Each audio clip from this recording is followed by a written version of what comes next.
அன்பே சாயிராம். நம்ம சாய் அன்பர்கள் எல்லாரும் எப்படி இருக்கீங்க? எல்லாரும் நல்லா இருப்போம். ஓம் சாயிராம்.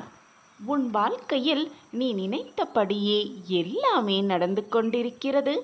என் வாழ்க்கை இப்படித்தான் இருக்க வேண்டும், என் வாழ்க்கை நான் இப்படித்தான் வாழ வேண்டும் என்று நீ எப்படியெல்லாம் நினைத்தாயோ அப்படித்தான் உன் வாழ்வே மாறிக்கொண்டிருந்தது. உன் வாழ்க்கையை நீ சந்தோஷமாக வாழ்ந்து கொண்டிருந்தாய். உன் வாழ்க்கையில் இது நாள் வரை நீ காணாத சந்தோஷத்தை சந்தோஷமென்றால் இப்படியாயிருக்கும் என்று நீயே ஆச்சரியப்படும் அளவிற்கு சந்தோஷத்தை மிக ஆனந்தமாகவே அனுபவித்து கொண்டிருந்தாய். ஆனால் திடீரென்று ஒரு புயல் அடித்தது போல, பெரும் மழை வந்தது போல, பெரும் வெள்ளம் வந்தது போல உன் வாழ்க்கையில் மிகப்பெரிய புயல் ஒன்று தாக்கியது. இது நம் வாழ்க்கையில் நடக்குமா என்று நீ நினைத்து கூட பார்க்காத அந்த நிகழ்வு உன் வாழ்க்கையில் நடந்தேறியது. அந்த நிகழ்வு உன் வாழ்க்கையையே புரட்டி போட்டுவிட்டது. நம் வாழ்க்கையில் இப்படியாப்பட்ட ஒரு மாற்றம் வருமா என்று நீயே கண்கலங்கும் அந்த மாற்றம் உன் வாழ்வில் நிகழ்ந்தேறியது. இந்த ஒரு நிகழ்வு நம் வாழ்க்கையில் நிகழாமல் இருந்தால், அந்த ஒரு நிகழ்வு நம் வாழ்க்கையில் வராமல் இருந்தால், இந்த நேரம் நாம் எவ்வளவு மகிழ்ச்சியாக இருந்திருப்போம். ஆனால் அந்த நிகழ்வு நம் வாழ்க்கையில் எப்பொழுது நிகழ்ந்ததோ அந்த நிமிடத்திலிருந்து சொல்லவே முடியாத துயரத்தை அனுபவித்து கொண்டிருக்கிறோமே. நம் வாழ்க்கையில் இப்படி ஒரு மாற்றம் வர வேண்டுமா? ஏன் வந்திருக்கிறது? இது வராமலேயே இருந்திருக்கலாமே என்று கூட உன் சிந்தனை சென்று கொண்டுதான் இருக்கிறது. பிள்ளையே, இது நடக்குமா? நடக்காமல் இருந்தால் எப்படி இருக்கும்? நடந்திருந்தால் எப்படி இருக்கும் என்று நீ நினைப்பதற்கு எதுவுமே இங்கு இல்லை. நடப்பது நடந்துதானே ஆகும். உன் வாழ்க்கையில் நடப்பது அனைத்துமே ஏற்கனவே முடிவு செய்யப்பட்டதுதான், தீர்மானிக்கப்பட்ட ஒன்றுதான். ஏற்கனவே முடிவு செய்யப்பட்டதுதான் உன் வாழ்க்கையில் இது நாள் வரை நடந்து கொண்டிருந்தது, இப்பொழுது நடந்து கொண்டிருக்கிறது, இனியும் உன் வாழ்க்கையில் அப்படித்தான் நடக்கும். எல்லாவற்றுக்குமே ஒரு காரணம் இருக்கிறது. உன் வாழ்க்கையில் நடப்பதற்கு ஒரு காரணம் இருக்கிறது, நடக்காமல் இருப்பதற்கும் ஒரு காரணம் இருக்கிறது, இனி நடக்கப் போவதற்கும் ஒரு காரணம் இருக்கவே செய்கிறது.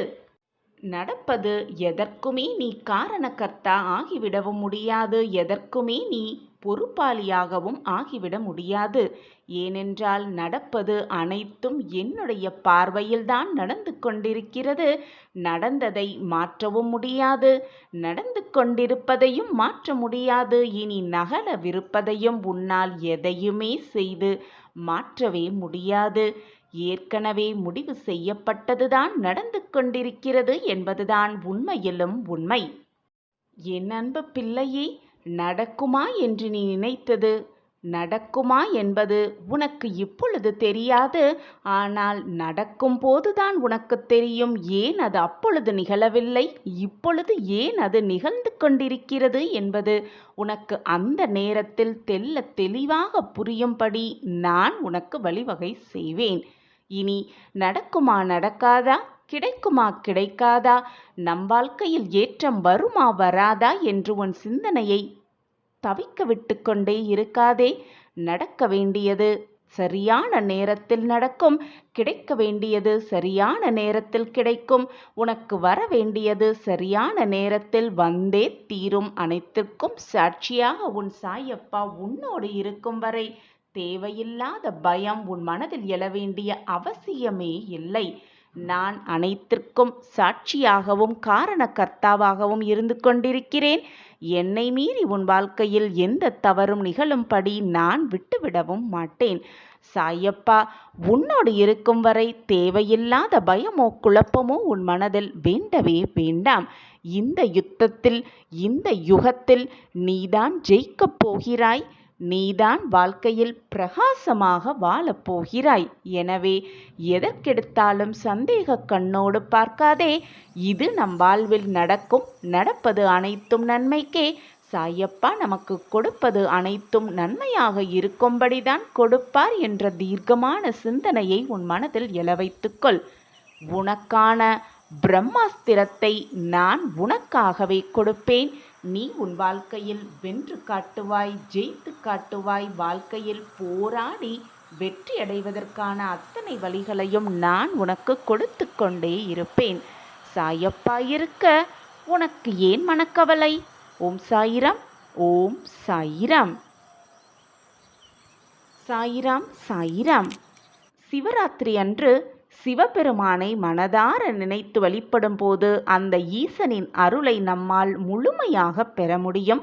இன்று மாத சிவராத்திரி. இந்த சித்திரை மாதம் வரும் சிவராத்திரியில் அந்த ஈசனின் அருளை முழுமையாக பெற, முழுமையாக ஆசிர்வாதத்தை பெற இந்த சிவராத்திரியை தவறவிடாமல் சிவபெருமானை மனதார வேண்டிக் கொள்ளலாம், பிரார்த்தனை செய்து கொள்ளலாம். எல்லா மாதமும் வரும் சிவராத்திரி அன்று சிவபெருமானை வழிபடுவது ரொம்பவே சிறப்பான ஒன்று.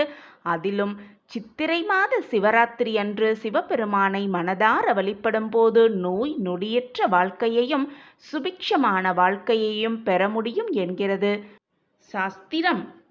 எல்லா விரத நாட்களிலும் என்னென்ன வழிமுறைகளை நம்ம கடைப்பிடிப்போமோ அந்த வழிமுறைகளை இந்த சிவராத்திரி என்றும் கடைப்பிடிக்கலாம். காலை எழுந்து குளித்து முடித்துவிட்டு பூஜை அறையில் சிவபெருமானின் படமோ அல்லது சிலையோ நன்றாக துடைத்து குங்கும பொட்டிட்டு மலர்களால் அலங்கரித்து சிவபெருமானுக்கு அழகிய ஒரு தீபத்தை ஏற்றி வைத்து இந்த மந்திரத்தை 108 முறை உச்சரிக்கலாம். காலை 6 மணியிலிருந்து 7 மணிக்குள் இந்த மந்திரத்தை 108 முறை பாராயணம் செய்யலாம். அந்த மந்திரம் ஓம் சிவ சிவ சங்கரா போற்றி, ஓம் சிவ சிவ சங்கரா போற்றி, ஓம் சிவ சிவ சங்கரா போற்றி, ஓம் சிவ சிவ சங்கரா போற்றி. இந்த மந்திரத்தை 108 முறை காலையும் மாலையும் சிவபெருமானை நினைத்து விளக்கேற்றி இந்த மந்திரத்தை 108 முறை பாராயணம் செய்யலாம். நடக்குமா இது நம் வாழ்வில், கிடைக்குமா இது நம் வாழ்வில் என்று ஏக்கத்தோடு காத்திருந்த அத்தனை விஷயங்களும் நமக்கு மிக சுலபமாக நடந்துவிடும். மிக சுலபமாகவே நமக்கு கிடைத்துவிடும். நம்பிக்கையோடு இந்த மந்திரத்தை 108 முறை பாராயணம் செய்யலாம். சிவபெருமானின் பரிபூரண ஆசிர்வாதத்தை பெற்றுக்கொள்ளலாம். நம்பிக்கையோடு செய்யும் எந்த ஒரு காரியமும் வீணாக போனதாக சரித்திரமே இல்லை. சாயப்பா மீது முழு நம்பிக்கை வைத்து நாம் செய்யும் காரியம் அனைத்திலும் நமக்கு வெற்றி மேல் வெற்றிதான். நடப்பது எல்லாம் நன்மைக்கே. கூடிய விரைவில் நீ நல்ல செய்தியை, மகிழ்ச்சியான செய்தியை நிச்சயமாக கேட்பாய். நீ இன்னும் உன் இழப்பை நினைத்தே வருந்திக் கொண்டிருக்கிறாயே. உன் இழப்பு என்பது மிக பெரியதுதான். ஆனால் அதற்காக அதையே நினைத்து கொண்டிருந்தால் எல்லாம் சரியாகிவிடுமா அல்லது ஏதாவது மாறிதான் விடுமா? நன்றாக சிந்தித்துப் பார். உன்னிடம் இருந்து போன எந்த பொருளுக்காகவும் எப்பொழுதுமே வருந்தாதே. என்றோ ஒரு நாள் அது உன்னை விட்டு போகத்தான் போகிறது, அல்லது நீ அதை விட்டு போகத்தான் வேண்டும். இதுதான் வாழ்க்கையின் நியதி. எதுவுமே நிரந்தரமல்ல. உலகமே நிரந்தரமல்ல. உன் உடலும் உனக்கு நிரந்தரம் அல்ல. ராஜாக்கள் கூலிகளாக ஆவதும் கூலிகள் ராஜாக்கள் ஆவதும் தான் உலக இயல்பு. உலகம் மாறிக்கொண்டேதான் இருக்கும். எது உன்னிடம் இருந்து பறிக்கப்பட்டதோ அதை போன்று 1000 மடங்கு உனக்கு கிடைக்கும். நான் கிடைக்க வைப்பேன். அது கிடைக்க நீ தைரியத்தோடு இருக்க வேண்டும். தன்னம்பிக்கையை இழந்து விடக்கூடாது. உன்னுடைய தைரியத்தையும் இழக்காமல் விடாமுயற்சியோடு போராடும் குணத்தோடு இருக்க வேண்டும். அப்பொழுது உன்னிடம் இருந்து எது பறிக்கப்பட்டதோ, உன்னிடம் இருந்து எது விலகி சென்றதோ அதை போன்ற 1000 மடங்கு உனக்கு நான் கிடைக்க செய்வேன். இது உன் சாயப்பாவின் சத்திய வாக்குதான். எல்லோருக்கும் எல்லாமும் வரத்தான் போகிறது என்பதை உணர்ந்து கொண்டால் இது போன்ற இன்பத் துன்பங்களில் நீ சிக்கிக் கொள்ளவும் மாட்டாய், வேதனைப்படவும் மாட்டாய். நீயும் வேதனைப்பட்டு கொண்டு உன்னை சுற்றி இருப்பவர்களையும் வேதனைக்கு ஆளாக்க மாட்டாய். இன்று உன் சாயி தேவா உன்னை தேடி அல்லவா வந்திருக்கிறேன். உன் வாழ்வில் இருக்கும் இருளையெல்லாம் அகற்றி வெளிச்சத்தை மிக பிரகாசமாகவே உனக்கு அளிக்க இதோ உன் சாயப்பா வந்திருக்கிறேன். இனி எப்பொழுதுமே கவலைப்படவே வேண்டாம். தாமதமாகிக் கொண்டே இருக்கிறதே, அனைத்தும் என் வாழ்வில் தாமதமாக நடைபெற்றுக் கொண்டிருக்கிறதே என்று கவலையே பட வேண்டாம். உன் வாழ்வில் நடக்கும் இந்த தாமதங்கள் எல்லாம் உன் வாழ்வில் நீ நினைத்து பார்க்காத பல அற்புதங்களை நிகழ்த்தும் என்பது உன் சாயி தேவாவின் வாக்கு. இது வெறும் ஆறுதல் வாக்கு இல்லை பிள்ளையே, உனக்கான தெய்வ வாக்குதான். மற்றவர்களுக்கு நீ சந்தோஷமாக இருப்பதைப் போல காட்டிக்கொள்கிறாய். எது நடந்தாலும் நான் பார்த்து கொள்வேன், என்னால் எதையுமே மாற்ற முடியாது, அதனால் வருவதை அப்படியே ஏற்றுக்கொள்ளப் போகிறேன் என்று வாழ்வில் பயமே இல்லாதது போல நடந்து கொள்கிறாய். மற்றவர்களிடம் அதை காட்டிக்கொள்கிறாய். ஆனால் உன் மனதில் என்ன இருக்கிறது என்பதை முழுவதுமாக அறிந்தவன் நான் தானே. எனக்கு தெரியாதா உன் மனதில் என்ன இருக்கிறது என்று? எதற்குமே பயப்படாதே, நம்பிக்கையோடு இரு. அனைத்தையும் உனக்கு வசமாக்க உன் சாயப்பா முடிவு செய்துவிட்டேன். இனி நடக்குமா நடக்காதா என்று நீ ஏங்கி தவித்த ஒன்று உனக்கு சாதகமாகவே நடக்கும், உனக்கு சாதகமாகவே நிகழும். நான் இருக்கிறேன் அனைத்திற்கும் சாட்சியாக. என்னை மீறி உன் வாழ்க்கையில் எந்த தவறும் நிகழாது, நிகழ்த்தவும் நான் விடமாட்டேன். வாழ்க்கையில் எப்பொழுதுமே 2 வழிகள் இருக்கும். அப்படி இருக்கும் பொழுது உன்னுடைய பிரச்சனைகளுக்கான வழியும் அது உன்னிடம் வந்து சேர்ந்ததற்கான வழியும் நான் அறிவேன். அந்த பிரச்சனையை உன்னிடமிருந்து எப்படி நகர்த்துவது என்ற சிந்தனையும் செய்து கொண்டுதான் இருக்கிறேன். இன்பம் வந்தால் துன்பம் தானாகவே வரும், துன்பம் வந்தால் இன்பம் அடுத்ததாக வரும். இதுதான் வாழ்க்கையின் இயல்பு. இரண்டும் மாறி மாறி வந்தால்தான் வாழ்க்கையும் சுவாரஸ்யமாக இருக்கும். இன்பம் மட்டுமே வாழ்க்கையில் சூழ்ந்திருந்தால் வாழ்க்கை சுவாரஸ்யமாக இருக்காது. துன்பம் மட்டுமே இருந்தாலும் வாழ்க்கையே நரகமாகிவிடும். இரண்டும் மாறி மாறி வரும் பொழுதுதான் வாழ்க்கை சரிசமமான பாதையில் செல்லும். அதுதான் நன்மையான சிந்தனையாகவும் இருக்கும். இப்படி எல்லாம் நொடிக்கு நொடி மாறிக்கொண்டே இருக்கையில் உன் வாழ்க்கை மட்டும் அப்படியே இருந்து விடுமா?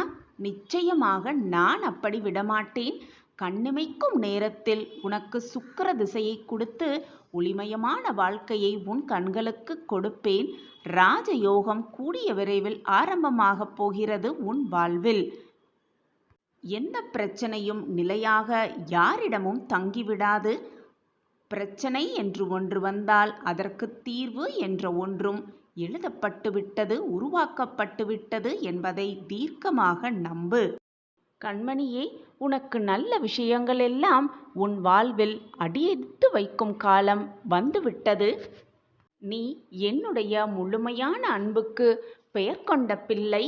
உன் வாழ்வில் மங்களகரமான பல செயல்கள் அரங்கேறப் போகிறது. உன் வாழ்க்கைக்கு வெற்றிக்கான பாதை எதுவோ அதை மட்டுமே நான் உன் கண்களுக்கு காண்பிப்பேன். என் பிரியமான கண்மணியே, வா, விரைந்து வந்து என் கரங்களை பிடித்துக்கொள். இப்பொழுது உனக்கான பிரகாசமான வாழ்க்கை கண்களுக்கு மிக பிரகாசமாக தெரிகிறது தானே? குழந்தையே, உன் மனதில் என்ன இருக்கிறது என்பதை அனைத்தையும் நான் அறிவேன். உன் கவலைகளுக்கெல்லாம் மருந்தாகவும் உன் கேள்விகளுக்கெல்லாம் பதிலாகவும் உன் அப்பா இருந்து கொண்டுதான் இருக்கிறேன். நிச்சயமான உன் அனைத்து கேள்விகளுக்குமான பதில் கிடைத்தே தீரும். கூடிய விரைவில் உனக்கு நடக்கப் போவது அனைத்தும் உனக்கு சாதகமாகவே நிறைவேறும். உனக்கானது எதுவோ அதை உன் கைகளில் கிடைக்க வழி செய்ய போகிறேன் உன் சாயிநாதர். இது பொய் அல்ல குழந்தையே, உண்மையான வாக்கு. என் வாக்கு என்றைக்கும் பொய்த்ததில்லை. எனவே கவலைப்படாமல் தைரியமாக இரு. அனைத்துமே இனி உனக்கு சாதகமாகவே முடியும். நீ நினைப்பது எல்லாமே உனக்கு கிடைத்தே தீரும். இது உன்னுடைய வாழ்க்கைதான் என்றாலும் அது என் கற்பார்வைக்குள் தான் இருக்கிறது. என்னை மீறி, என் பார்வையை மீறி உனக்கு தவறாக எதுவுமே நிகழாது. உன் வாழ்க்கையை வெற்றியடைவதற்கான வழியை மட்டுமே நான் யோசித்துக் கொண்டிருக்கிறேன். உன் வாழ்க்கைக்கு வெற்றி என்னும் கனியை நிச்சயமாக உன் சாயிநாதர் கொடுப்பேன். என் பிரியமான குழந்தைக்கு நிச்சயமாக நான் இதை செய்தே தீருவேன். உனக்கு மன நிம்மதியை கெடுக்க வேண்டும் என்று யார் உன்னை நினைத்தாலும், உனக்கு யார் துரோகம் செய்தாலும் அதை நிச்சயமாக உன் சாயப்பா என்னுடைய பரிபூரண ஆசிர்வாதம் உனக்கு வேலியாக. எனக்கு யாருமே இல்லை என்று ஒரு பொழுதும் எண்ணி விடாதே. உனக்கு உன்னை விட்டு யார் சென்றாலும், உன்னை வெறுத்து ஒதுக்கிவிட்டு யார் சென்றாலும் உன்னோடு உன் அப்பா எப்பொழுதுமே இருப்பேன் என் தங்கமே. அதிர்ஷ்டம் உனக்காகவே காத்து கொண்டிருக்கிறது கண்மணியே. சந்தோஷமாக இரு. அந்த அதிர்ஷ்டத்தை பெற்றுக்கொள்ள தயாராக இரு. இனி வரப்போகும் ஒவ்வொரு நாளும் என்னுடைய ஆசிர்வாதத்தோடு நீ உன் வாழ்க்கையையும் உன் நாளையும் துவங்கப் போகிறாய். இனி எல்லாமே உன் வாழ்க்கையில் உனக்கு சுபமாகவே நடக்கும். கண்மணியே, உன் சாயப்பா இருப்பது நீ விரும்பிய கோரிக்கையை நிறைவேற்றத்தான் என்ற நம்பிக்கையோடு இரு. நான் நிறைவேற்றுவேன், நிறைவேற்றியே தீருவேன். குழந்தையே, உன் வாழ்வில் ஒளியேற்றிவிட்டேன். இனி நடக்கப் போவதைப் பார். நீயே அதிசயத்து நிற்கப் போகிறாய். ஆச்சரியத்தால் திக்குமுக்காடப் போகிறாய். இது சத்தியமான வாக்கு. என்னுடைய வாக்கு என்றைக்கும் பொய்த்ததில்லை. என் சத்தியமான வாக்கைதான் நீ கேட்டுக்கொண்டிருக்கிறாய். நம்பிக்கையோடு இரு. உன் வாழ்வில் இனி நடக்கப் போவதை மட்டும் பார். ஆச்சரியம், அதிசயம் மட்டுமே நிறைந்திருக்கும் உன் வாழ்வில். நீயே என்னுடைய பாசமான குழந்தை. நீதான் எனக்கு உயிரும் கூட. நீதான் எனக்கு உற்றார் உறவினர். அனைத்துமாக நீதான் இருக்கிறாய்.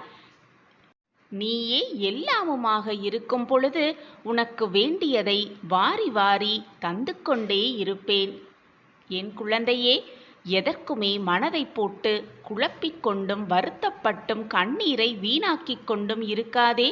உனக்கு வேண்டியவற்றை கொடுக்கத்தான் உன் சாயப்பா இருக்கிறேன் என்பதை முழுவதுமாக நம்பு. உன் வாழ்வில் ஒளியை ஏற்றிவிட்டேன். அது பெரும் ஜோதியாய் நின்று எரியும் எப்பொழுதும் உன் வாழ்வில். இனி நடக்கப் போவும் மட்டும் பார். அதிசயம் உன் வாழ்வில் எப்பொழுதும் நிறைந்தே இருக்கும். அதற்கு சாயப்பா நானே பொறுப்பு. எப்பொழுதும் என் பிள்ளைகளை சுற்றியே என்னுடைய ஆன்மாவும் மூச்சும் உலா வந்து கொண்டே இருக்கிறது. என் பார்வை எப்பொழுதும் உன் மீதுதான் உள்ளது. என்னை மீறி எந்த கெடுதலோ துன்பமோ உன்னை நெருங்கவும் விடமாட்டேன், உன்னை தீண்டவும் விடமாட்டேன். அப்படி இருக்கும் பொழுது துன்பத்தில் பிடியிலேயே உன்னை சிக்க வைத்து நான் எப்படி பொறுமையாக இருப்பேன் என்று நினைக்கிறாய்? நிச்சயமாக இருக்க மாட்டேன். உன்னை துன்பத்திலிருந்து விடுவிப்பேன். உனக்கு வேண்டியவற்றை நிறைவேற்றவே உன் சாயப்பா ஆயத்தமாகிக் கொண்டிருக்கிறேன். உன் வாழ்வில் ஒளியையும் ஏற்றிவிட்டேன். இனி நடக்கப் போகும் அதிசயத்தை பார். பார்த்து நீயே ஆச்சரியப்படப் போகிறாய். குழந்தையே, அனைத்துமே நானாக நீ எண்ணிக்கொண்டிருக்கையில் சதா சர்வகாலமும் சாயி சாயி சாயி என்று நீ சொல்லிக்கொண்டே இருக்கும் பொழுது உன்னை விட்டு போக எனக்கு எப்படி மனம் வரும் குழந்தையே? நீ உன்னுடைய பிரார்த்தனையை என்னிடம் வைக்கும் பொழுது உன்னுடைய வேண்டுதல்களை நிறைவேற்றாமல் இருக்க எனக்கு எப்படி மனம் வரும்? என் பிரியமான குழந்தையை என்னிடம் அன்பாக கேட்கும் பொழுது அதை முகம் மலரும் அளவிற்கு செய்து கொடுப்பதுதானே ஒரு தந்தையின் கடமை. உன்னுடைய வேண்டுதல் எனக்கு செவி சாய்த்து விட்டது, எனக்கு கேட்டு விட்டது. அந்த வேண்டுதலை நிறைவேற்றவே உன் சாயப்பா ஆசையோடு காத்து கொண்டிருக்கிறேன். வா குழந்தையே, வந்து வேண்டிய வரத்தை என் கைகளிலிருந்து மகிழ்ச்சியாக பெற்றுக்கொள். இனி உன் வாழ்க்கையில் எல்லாம் சுகமாக மாறப்போகிறது. நீ கேட்டது எல்லாம் உனக்கு கிடைக்கப் போகிறது. நினைத்தது எல்லாம் நடக்கப் போகிறது. நீ என்னிடம் பிரார்த்தனையாக வைத்தது அனைத்தும் உனக்கு நிறைவேறப் போகிறது. உனக்கு அனைத்தையும் அள்ளி அள்ளி கொடுக்கவே உன் சாயப்பா காத்து கொண்டிருக்கிறேன் உன் வருகைக்காக. உன் சாயப்பாவை நம்பி ஏமாந்தவர்கள் என்ற பேச்சிற்கே இடம் கிடையவே கிடையாது. என்னை நம்பியவர்களை நான் எப்பொழுதும் வீணாக்கினதே இல்லை அவர்கள் நம்பிக்கையை. நான் எப்பொழுதுமே உன்னுடன் தான் இருக்கிறேன் என் குழந்தையே. என் வாழ்க்கையே நீயாக இருக்கும் பொழுது நான் எப்படி உன்னை கைவிட்டு உன்னுடைய வாழ்க்கை பயணத்தில் தொடர்ந்து நிம்மதியாக ஒவ்வொரு அடியையும் நம்பிக்கையோடு எடுத்து வை. உனக்கு துணையாக எப்பொழுதுமே உன் அப்பா உன் அருகிலேயே இருப்பேன். நீ தவறான பாதையில் சென்றால் உன்னை தாங்கி பிடிக்கும் அனைத்துமாக உன் அப்பா உன் அருகிலேயே இருக்கும் பொழுது வீணாக எதற்குமே பயப்படாதே, கலங்காதே, கண்ணீரை வீணடிக்காதே. உன் கடினமான காத்திருப்புக்கும் பொறுமைக்கும் நீ விரும்பிய பரிசை மகிழ்ச்சியாக வந்து உன் சாயப்பாவிடம் வந்து வேண்டிய வரத்தை அள்ளி அள்ளி பெற்றுக்கொள். எனவே இனி கவலையே வேண்டாம். நான் கொடுப்பதெல்லாம் நன்மைக்கே நினைத்து நான் கொடுப்பதை உன் அப்பா கொடுப்பதை பக்தி சிரத்தையோடு நம்பிக்கையோடு மகிழ்ச்சியோடு அதை வாங்கி கொள்ள வேண்டும். இதுதான் உன் சாயப்பாவின் ஆசையும் கூட. கலங்காதே என் கண்மணியே, உன் அப்பா நான் இருக்கிறேன். இதுவரை உன் வாழ்க்கையில் நிகழ்ந்த சோதனையெல்லாம் உன்னை விட்டு விலகி மகிழ்ச்சி, சந்தோஷம், ஆனந்தம் எல்லாம் ஒன்று கூடும் நேரம் எல்லாம் கனிந்து இருக்கிறது. ஓம் சாயிராம், ஓம் சாயிராம். என் அன்பு குழந்தையே, உன்னை பற்றி உனக்கே தெரியாத ரகசியத்தை உன் அப்பா சொல்லவிருக்கிறேன். உன்னிடத்தில் ரகசியமாக ஒரு விஷயத்தை அப்பா பேசவும் நினைக்கிறேன். யாரிடமும் சொல்லாதே குழந்தையே. இது உனக்கும் எனக்கும் புரிவதற்கான ஒரு ரகசியம். உன் வாழ்வில் ஒரு அதிசயம் நிகழப்போகிறது. தனியாக கண்களை மூடிக்கொண்டு அமைதியாக இதை முழுவதுமாக கேள். நிச்சயமாக உன் வாழ்வில் வெளிச்சம் பிறக்கும். குழந்தையே, உன்னுடைய அன்பான வாழ்க்கையில் கணவன் மனைவியிடம் விட்டு கொடுக்கலாம், மனைவி கணவனிடம் விட்டு கொடுக்கலாம். ஆனால் எதற்காகவும் யாருக்காகவும் உங்களுடைய துணையை விட்டு கொடுக்காமல் வாழ்ந்தாலே போதும். உங்கள் இருவருக்குள்ளும் பிரிவும் வராது, பிரச்சனையும் வராது. இவ்வளவு வேதனைகள் உன்னை சூழ்ந்து கொண்டிருக்கிறது என்றால் அதற்கு பொறுப்பும் நீயேதான். ஆனால் இனிமேல் உன் வாழ்க்கை எப்படி இருக்க வேண்டும், எப்படி மாற்றி அமைக்க வேண்டும் என்பதை நீ நினைக்கிறாயோ அதை மாற்றி அமைப்பதற்கான திறமையை உன் சாயப்பா உனக்கு கொடுக்கிறேன். வாய்ப்பை பயன்படுத்திக்கொள். வாய்ப்பை பயன்படுத்தி கொண்டு உன் வாழ்க்கையை உனக்கு ஏற்றாற்போல் சந்தோஷமாக மாற்றிக்கொள். நடக்கும் என்று நினைத்துப்பார், எல்லாம் சுபமாகவே நடக்கும். உன் வாழ்வில் நிலையான நிம்மதியாக இருக்கும். நடக்குமா நடக்காதா என்று ஏங்கி ஏங்கியே கவலைப்பட்டு கொண்டே உன் நிம்மதியை கெடுத்து கொண்டிருக்கிறாய். மனதை ரணப்படுத்தி கொண்டு உன் வாழ்க்கையை நீயே வீணடித்து கொண்டிருக்கிறாய் மகளே. இப்படி போராட்டம் மிகுந்த வாழ்க்கையை நினைத்து நினைத்து என்னாகுமோ ஏதாகுமோ என்று மனதிற்குள் குழம்பி குழம்பி உன் வாழ்க்கையையே ரணமாக்கி வைத்திருக்கிறாய். அந்த ரணமாகிய வாழ்க்கையை எப்படி மீட்டு கொண்டு வருவது, எப்படி சரி செய்வது என்று தெரியாமல் திக்கற்று போய் நின்று கொண்டிருக்கிறாய். இப்படி இருப்பதால்தான் உன் வாழ்க்கையே உனக்கு நரகமாக தோன்றுகிறது. ஏனப்பா இந்த வாழ்க்கையை நான் வாழ வேண்டும் என்று என்னிடம் கேட்டே விட்டாய். தங்கமே, உனக்கு ஒரு விஷயம் கிடைக்கவில்லை என்றால் அதன் பற்றிய சிந்தனையும் அதை பற்றிய நினைப்புகளையும் உன் மனதிலிருந்து அறவே ஒழித்துவிடு. அந்த நினைப்புகளை நீ விரும்பாமல் உன் மனதை அதை ஏற்றுக்கொள்ளும் பொழுது அது உன் மனதிற்கு நீயே செய்யும் அநியாயம். குழந்தையே, மற்றவர்களுக்கு முன் சிரித்து வாழ்வதைப் போல் வாழ்ந்துவிட்டு உன் மனதிற்குள் புழுங்கி அழுது கொண்டிருக்கிறாய். உனக்கே நீ வேஷம் போடுவதால் உனக்கு அது நல்லதாகுமா? நிச்சயமாக ஆகாது என் தங்கமே. உன் மனதை முதலில் நிம்மதியாக வைத்துக்கொள். மற்றவர்களுக்காக வாழ நினைக்காதே, உன் மனதிற்காக முதலில் வாழ நினை. உன் மனதை நிம்மதியாக வைத்துக்கொள். மகிழ்ச்சியும் சந்தோஷமும் தானாக உன்னை வந்து சேர்ந்தே விடும். நீ இப்படி மன நிம்மதியில்லாமல் இருந்தால் உன்னை அன்பாக நேசிக்கிறவர்களும் உன் மனதை புரிந்து கொண்டு உன்னோடு வாழ்ந்து கொண்டிருப்பவர்களின் நிம்மதி கூட நிம்மதி இல்லாமல் போய்விடும். அவர்கள் கூட மன நிம்மதி இல்லாமல் தவித்துதான் கொண்டிருப்பார்கள். இது உனக்கு புரிகிறதா? அப்படி இருக்காமல் மகிழ்ச்சியாக சந்தோஷமாக இருக்க பழகு. அந்த நிம்மதியில்லாத வாழ்க்கையிலிருந்து நீ சற்றே விலகி இருப்பது மிகவும் நல்லது. உன் வாழ்க்கைக்கும் சரி, உன் மனதிற்கும் சரி, உன்னை சுற்றி இருப்பவர்களுக்கும் சரி, அதுவே மிக மிக சிறந்த வழியாக இருக்கக்கூடும். எப்பொழுதுமே அமைதியாக போய்விடுவது ரொம்பவே நல்லது. அதில் தவறு ஒன்றும் இல்லை. ஆனால் அந்த அமைதியை ஏற்றுக்கொள்ள முடியாமல் உன்னை சுற்றி நிறைய பேர் இருக்கத்தான் செய்கிறார்கள். அதற்கான காரணம் அவர்கள் உன்னோடு பேசி பழகிவிட்டார்கள். உன்னுடைய குணாதிசயம் அவர்களுக்கு நன்றாகவே தெரியும். எப்பொழுதும் மகிழ்ச்சியாகவும் சந்தோஷமாகவும் இருக்கும் நீ இப்பொழுது எது நடந்தாலும் அமைதியாகவே சென்று விட்டால் அவர்களுக்கு வருத்தம் இருக்கத்தானே செய்யும். அதனால்தான் அவர்களுக்கு அதை ஏற்றுக்கொள்ள முடியாமல் உன்னிடம் ஒரு வேற்றுமையை பார்க்கிறார்கள். உன்னைப் போலவே உன்னை சுற்றி இருப்பவர்களும் இருக்க வேண்டும், மாறிவிட வேண்டும் என்று நீ நினைப்பது தவறு. உன்னை மாதிரியே மற்றவர்கள் இருக்க வேண்டும் என்று நீ சிந்திப்பதும் மிக மிக தவறு.